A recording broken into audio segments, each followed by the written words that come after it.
It's shocking to think that the boy I helped raise grow up and would be the man who tore my marriage apart. I was a new wife trying to fit into a perfect life. He was my stepson, angry, distant, and dangerously charming. What started as silent stares turned into late-night whispers, and eventually, a kiss that should have never happened. We crossed a line. One that would haunt me forever. Because sometimes the greatest betrayal doesn't come from strangers, it comes from inside your own home. To all my faithful subscribers, thank you from the bottom of my heart for always supporting these deeply personal and dramatic stories. Please make sure to turn on notifications so you never miss the next story. And if you're new here, don't forget to subscribe to the channel. It helps bring you more real, raw, and unforgettable stories inspired by true emotions. Thank you. When I married David Whitmore, people said I had it all. A big house tucked into a quiet Connecticut suburb, a man who owned a chain of successful investment firms, and a last name that people respected. From the outside, it looked like a dream. And in some ways, it was. But dreams can be deceiving. Some of them turn into nightmares, slowly, quietly, until it's too late to wake up. I was 38. No children of my own, just a past filled with dead-end relationships and a few career paths I never fully committed to. David was older, 49, and came with his own set of history. A divorce. A son. And a heart that seemed ready to love again. At least, that's what I told myself. Jake, his 17-year-old son, was part of the package. I knew that from the beginning. But no one really warns you what it's like to step into the role of stepmother to a teenage boy who never asked for you in the first place. He didn't speak to me much at first. Just walked past me with headphones on, hair half in his face, hood always up like he was hiding from the world, or maybe just hiding from me. He didn't say hi or bye or even call me by name. It was always David saying, "Jake's just going through a phase. He'll come around." But weeks turned into months, and the coldness never thawed. Still, I kept trying. I made dinner every night. Tried to cook the meals Jake liked, though he rarely ate with us. I offered to help with school projects, bought him clothes, even once drove across town to pick up some rare comic book he mentioned in passing. He barely said thanks. It hurt. Not because I needed his approval, but because I was trying. I was trying to belong in a house that didn't feel like mine. David, on the other hand, was always working. Late meetings, business trips, charity events, phone calls that didn't end until after midnight. At first, I admired his ambition. But slowly, I started noticing how empty the house felt without him. Sometimes I would sit in the living room, glass of wine in hand, just listening to the clock tick. Jake would be upstairs, door closed. And I'd be downstairs, pretending not to feel invisible. One afternoon in late October, the air smelled like dying leaves and wood smoke. I was in the backyard, picking up cushions from the patio chairs when I heard the back door slide open behind me. It was Jake. He didn't say anything. Just leaned against the doorframe, arms crossed, watching me. "You okay?" I asked, brushing my hands off on my jeans. He shrugged. That's when I noticed, he was taller than I remembered. He had grown into his frame over the past year. His jawline sharper, eyes darker, more thoughtful. "You want something to eat?" I offered. "No." "You sure?" He looked at me for a long second. And then he said, "Why are you even trying so hard?" I blinked. "What?" "You're not my mom," he said plainly, like it was just a fact. "You're just some woman my dad married." The words hit harder than I expected. I swallowed, tried to smile. "I know I'm not your mom, Jake. I'm not trying to replace her." "Good," he said, turning back toward the house. "Because you never could." That night, I cried in the shower. Not loud. Just quiet tears, the kind you let fall when you're too tired to keep holding everything in. I wondered if I made a mistake. If marrying into a ready-made family was just me trying to fill some emptiness inside myself. But then I'd remember David's eyes, the way he held me close when we danced at our wedding, the promises he made. I believed in those things. I had to. The next day, I tried again.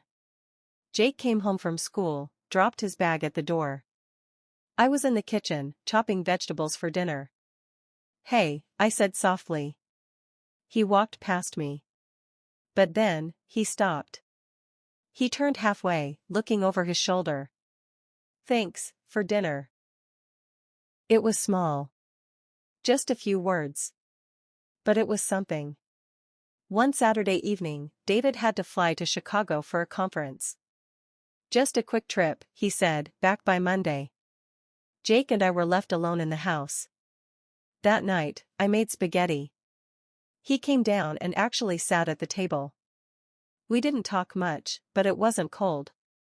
It was quiet. Safe. After dinner, I was in the den reading when he walked in. Sat across from me. Feet up on the coffee table. He asked what I was reading. I told him. Then he said something I didn't expect. "You don't seem like the kind of woman my dad usually goes for." I tilted my head. "Is that a good thing or a bad thing?" He smirked. "I don't know. You're just different. Real, I guess." I didn't know what to say to that. So I just smiled. "Thanks." For a few seconds, we just looked at each other. It felt strange. Like the air shifted. I caught myself staring too long and quickly looked back at my book. That night, lying in bed, I felt something unfamiliar. A stirring I couldn't explain. Not desire. Not yet. But something was blooming. A shift in the silence between us. And for the first time I started to fear it.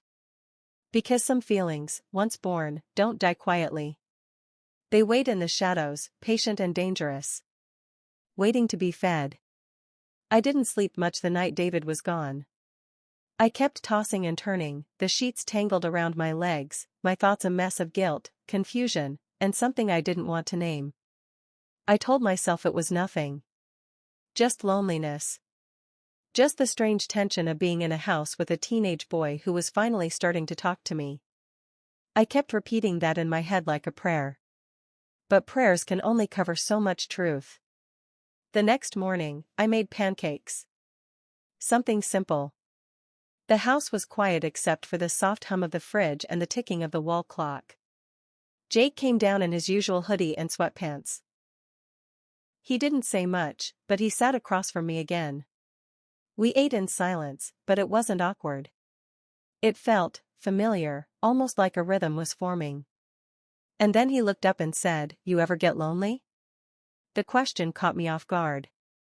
I wiped my hands on a napkin. "Sometimes.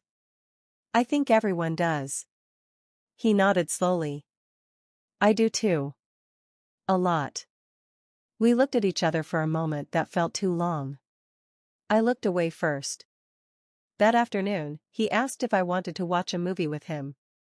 I said yes without thinking. We sat on the couch, some old thriller playing on Netflix. At first, we kept space between us. But somewhere around the second act, Jake shifted. Slowly, casually. His shoulder brushed mine. It could have been nothing, but I felt the heat from it. I tried not to move. I didn't want to make it a thing. I didn't want to draw attention to something I wasn't sure was happening. But my heart pounded anyway. Then a scene came on. One of those romantic ones, slow music, close-up kisses, soft whispers. I could feel the tension tighten in the room like a wire stretched too thin. Jake shifted again, just slightly. I turned my face toward the screen, but I could sense him watching me. I didn't look at him. I couldn't. When the movie ended, I stood up quickly. "Well, I should get started on dinner," I said, almost too cheerful. Jake didn't move. Just watched me walk away. That night, David called. His voice was full of meetings and numbers and promises to be home soon. I tried to sound normal, but something in me had changed. I felt like a wall was cracking, brick by brick, and I didn't know how to stop it. When I hung up, I stood in the hallway for a long time. The upstairs light was off. Jake's bedroom door was closed. But then I heard it, music. Soft, low, some kind of bluesy guitar playing through his speakers. I should have gone to bed. Instead, I knocked lightly. His voice came from inside. Yeah? I opened the door. He was lying on his bed, shirtless, headphones around his neck, the dim lamp beside him casting soft shadows across the room. He looked surprised to see me. I was just checking in, I said, feeling foolish. He sat up. You okay? I nodded. Yeah. Just couldn't sleep. He patted the space beside him. You can sit for a minute if you want. And like a fool, I did. We didn't talk much. Just listened to the music for a few minutes. Then he asked, do you ever miss being younger? I laughed lightly. More than I'd like to admit. Not just the age. But the way people looked at you. Like, really saw you. I glanced at him. What are you saying, Jake? He looked at me then. Really looked. I see you. My breath caught in my throat. Jake.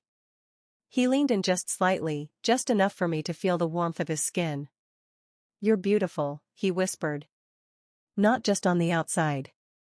I stood up, heart racing. I should go. He didn't stop me. Just watched me walk away, his eyes burning into my back. I closed my bedroom door behind me and locked it. I sat on the edge of the bed, face in my hands. I was shaking, not because of fear, but because of the truth. Some part of me liked it. Liked the way he looked at me. The way he saw me. David hadn't looked at me like that in months. Maybe years. He was too busy. Too distracted. Too tired. But Jake, he was present. Aware. He made me feel like I wasn't invisible. And that terrified me. Because it meant something was already happening. Even if no one had touched anyone yet. The next few days, I tried to pull back. I kept to myself. Made excuses. Said I was tired or had errands. I avoided movie nights, avoided conversations that lingered. But Jake didn't pull back. He became more present. He started helping me in the kitchen. Offering to carry groceries. Even complimenting my perfume. Every glance felt heavier. Every word carried weight. Then came the night David returned. We had dinner together, the three of us. David talked about his trip. Jake made small talk. I smiled and nodded, pretending everything was normal. But inside, I was screaming. After dinner, David kissed me on the cheek and went upstairs to unpack. Jake stayed behind, helping me with the dishes. When our hands brushed over a plate, I flinched. He leaned close, whispering just low enough to be a secret, you feel it too. Don't lie. I dropped the plate. It shattered on the tile. David called from upstairs, everything okay down there? Jake's eyes didn't leave mine. I swallowed hard. Yeah.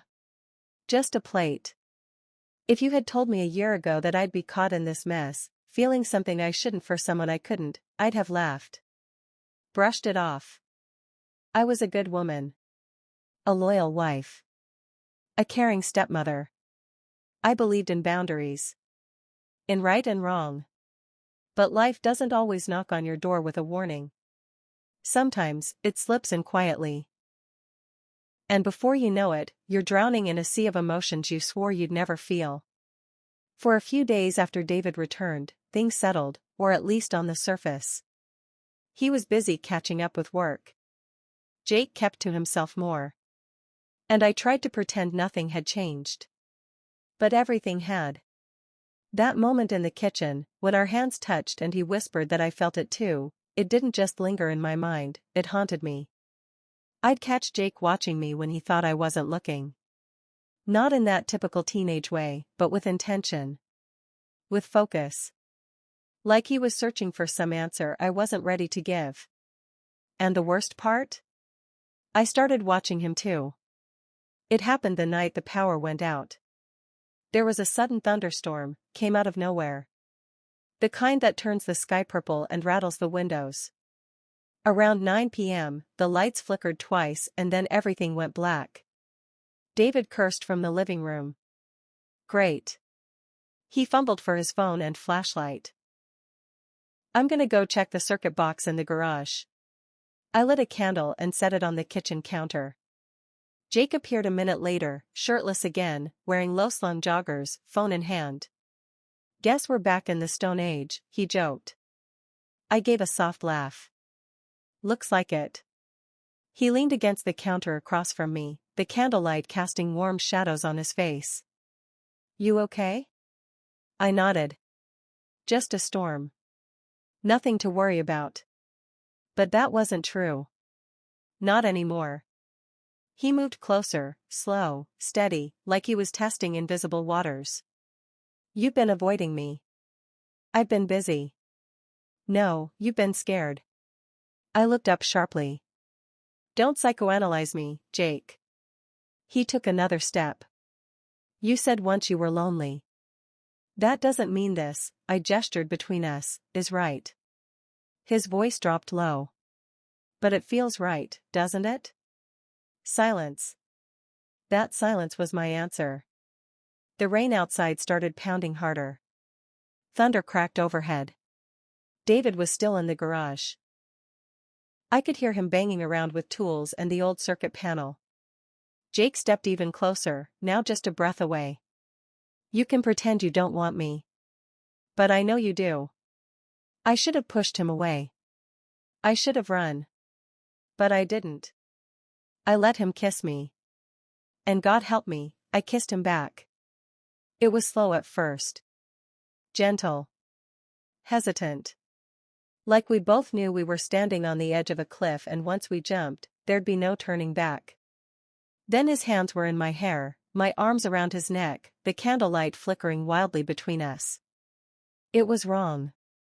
So wrong. But I had never felt more alive. When the light suddenly blinked back on, we jolted apart like we'd been shocked. David's voice called out, "Power's back." Finally. I stared at Jake, chest heaving. He looked just as stunned. We can't, I whispered, taking a shaky step back. That can't happen again. Jake didn't say anything. Just watched me walk away. But his eyes said it all. It would happen again. That night, I lay in bed next to my husband, feeling his body beside mine, steady and safe. He was watching TV, some business show I didn't care about. He reached over, kissed my forehead. You okay? Yeah. Just tired, I lied. He rubbed my arm gently. We should take a weekend trip soon. Just us. I nodded, forcing a smile. That sounds nice. But my heart wasn't in the room anymore. Part of it was still back in that kitchen, where candlelight had made everything feel possible. The next day, Jake avoided me. Completely. No glances. No jokes. Just quiet. I should have been relieved, but I wasn't. I felt hollow. Confused. Angry at myself. Angry at him. And yet, waiting. Waiting for the next spark. It came the following week. David had gone on another trip, this time to Dallas. Just for 2 nights. Jake and I were alone again. This time, there was no tension. No need for excuses. It was like we had already crossed the line, and now, the fall was inevitable. After dinner, he came into the kitchen while I was washing up. No words. He stood behind me, close, his presence like gravity pulling me in. He touched my hip, lightly. Just enough. I turned around. And kissed him again. Only this time, I didn't stop. We ended up in the laundry room. It was rushed. Desperate. Messy. But it happened. And once it did, there was no undoing it. We didn't talk afterward. Just stared at each other in silence. He looked satisfied. I looked broken. I went to bed that night sick with guilt. I had betrayed a man who trusted me. Betrayed a home I'd promised to protect. But it wasn't just lust. It was something deeper. And that terrified me more than anything else. Some mistakes are like cracks in glass, barely visible at first, but once pressure builds, they spread. Quietly. Relentlessly. Until the whole thing shatters. That's how my life felt now. I had crossed a line with Jake, a teenage boy I was supposed to help guide, not want. I tried to tell myself it was a moment. A lapse. Something I could bury beneath time and silence. But the truth doesn't go away just because you stop talking about it. It lingers. It leaks into your thoughts, your breath, your heartbeat. And eventually, it shows. David came back from his Dallas trip early. Walked through the front door late on a Thursday night with flowers in one hand and his suitcase in the other. "For my girl," he said with a grin, holding the bouquet toward me. I took them with a smile that didn't quite reach my eyes. "They're beautiful." He kissed me on the cheek. "I missed you." "Me too," I whispered. I wondered if he could feel it, the distance between us.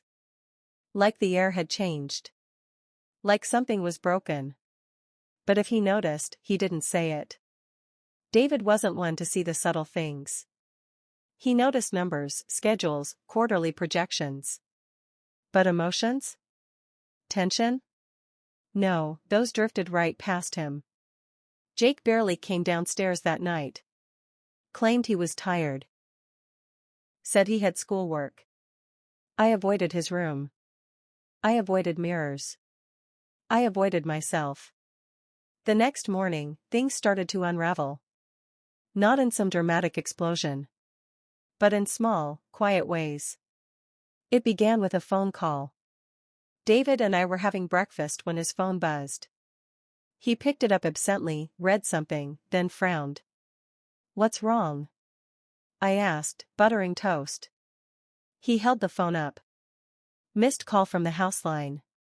Around midnight last night." I froze. The house line. Jake and I had used it to order food while David was gone. Chinese takeout. I had forgotten to delete the history. "Maybe it was a glitch," I said quickly. "Or Jake?" David stood. "Why would Jake use the landline?" "He's got a cell." He walked into the hallway, dialed the number back. A voice from the restaurant answered. His brows furrowed. "Yeah, hi. I just saw a missed call from this number to my home line." A pause. A nod. Then, "Yes, Whitmore residence." "Okay. Thank you." He hung up and looked back at me. "Takeout?" I swallowed hard. "We were hungry. You could have told me. You were working. It wasn't important." He studied me for a moment, too long. I busied myself cleaning up the plates. My hands were trembling slightly. Just like that, a crack. Later that week, I caught Jake staring at me in a way that made my skin crawl, not because of him, but because of the guilt. He was getting reckless. One night, he brushed past me in the hallway, whispered, "I can't stop thinking about you." I spun on him. "Stop. Right now." He smirked. "You didn't seem to mind when it was just us." "That was a mistake." He leaned close, too close. "So make it again." I shoved him back, heart pounding. "You're playing with fire." He shrugged. "So are you." I went to my room and locked the door. Sat on the bed, holding my knees, trying to breathe. I had to get control. I had to fix this. But control is a fragile thing. The next night, David and I went to a dinner party with his colleagues. I wore a tight navy blue dress. My hair see you. Some secrets don't stay hidden. They simmer. They claw. They whisper under locked doors and behind closed lips, waiting for the moment to erupt, ugly and raw. Mine finally did. And the price? Everything. The morning it all unraveled, the house felt still, too still. The kind of quiet that presses on your chest and makes your heart race without reason. David was in the kitchen, dressed for a client meeting, sipping his coffee like it was any other Thursday. Jake had already left for school, at least, that's what I assumed. I walked in, trying to act normal, but I was anything but. The air between David and me had thinned to something barely breathable. He watched me pour a glass of water. "You look pale," he said. "I'm fine." "You haven't been fine in weeks." I paused. My back still turned. "I told you, I've just been tired." David set his mug down. "No. It's more than that." I turned slowly, meeting his eyes. "What are you saying?" He looked at me like a man who already knew the answer to the question he hadn't asked yet.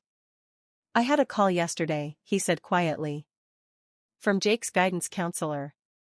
She said Jake's been acting off. Distracted. Short-tempered. And then, she mentioned something else." My stomach dropped. "What?" "She said he's been talking to someone about being in love with someone off limits." She thought maybe he was joking. But she couldn't shake the feeling. I gripped the counter behind me. David stepped closer. "Sarah, is there something going on between you and my son?" The question shattered the air between us like a hammer to glass. I opened my mouth. Closed it. I wanted to lie. God, I wanted to lie. But something in me broke. Maybe it was guilt. Maybe it was fear. Maybe it was just the unbearable weight of carrying it alone. I nodded. Once. David stepped back like I'd slapped him. His face drained of color. His breath caught. "You," he whispered. "You're serious?" I couldn't speak. He ran a hand through his hair, stumbling back into the counter. "My son, Sarah? My son?" "I didn't mean for it to happen," I choked out. "How long?" "Only once. I swear. Just one night." He stared at me, eyes wide with horror. "You slept with Jake?" Tears filled my eyes. "It was a mistake.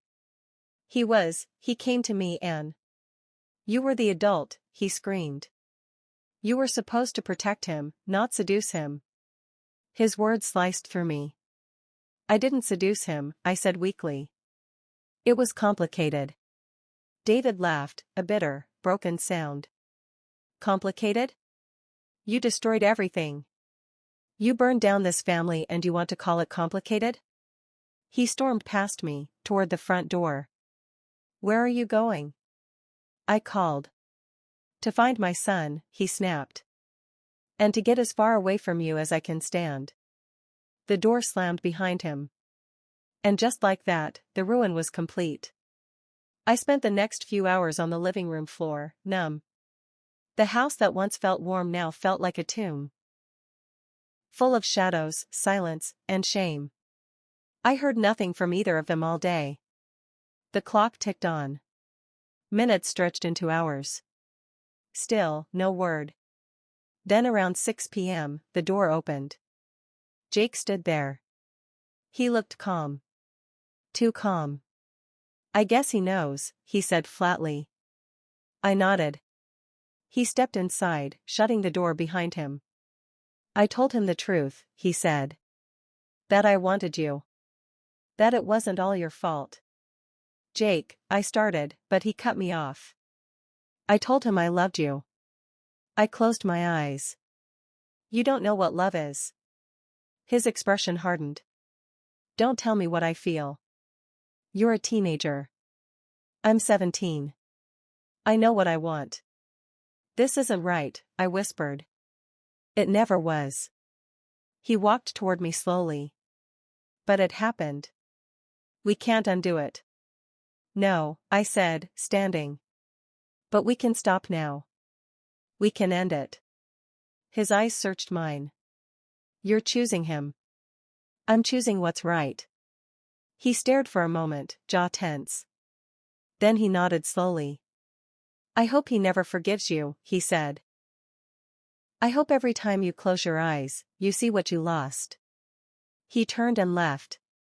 David didn't come home that night. Or the next. By the third day, a lawyer called. He wanted to talk about arrangements. The house was to be sold. The marriage, done. Jake was staying with his mother now. And me? I was left to sit in the ashes of everything I'd destroyed. I moved to a small apartment across town. Found a job in retail. Something simple. Something quiet. My days became slow. My nights, sleepless. People look at me now and don't know the truth. They don't see the fire I walked through. Or the flames I lit myself. Sometimes I wonder what would have happened if I had just said no. If I had closed the door that night and kept it closed. But life doesn't run in reverse. It only goes forward. And sometimes, it leaves scars you learn to live with. Not forgive.